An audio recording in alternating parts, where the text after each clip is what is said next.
আমি ভিক্ষা করে ফিরতেছিলেম গ্রামের পথে পথে। তুমি তখন চলেছিলে তোমার স্বর্ণরথে।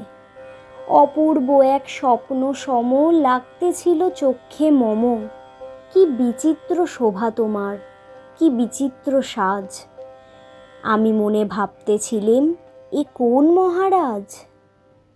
আজি শুভক্ষণে রাত পোহালো, ভেবেছিলেম তবে আজ আমারে দাঁড়ে দাঁড়ে ফিরতে নাহি হবে।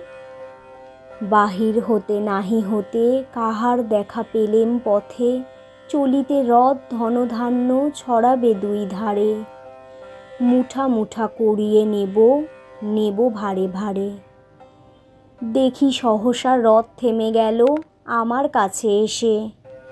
আমার মুখ পানে চেয়ে নামলে তুমি হেসে। দেখে মুখের প্রসন্নতা জুড়িয়ে গেল সকল ব্যথা।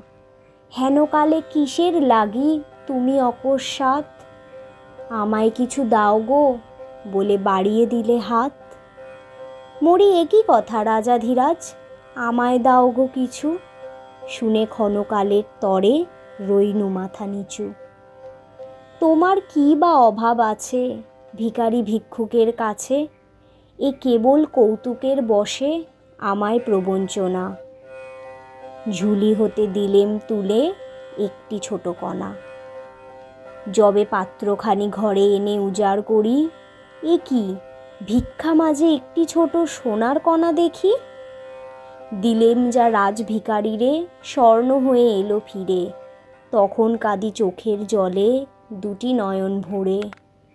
তোমায় কেন দিইনি আমার সকল শূন্য করে।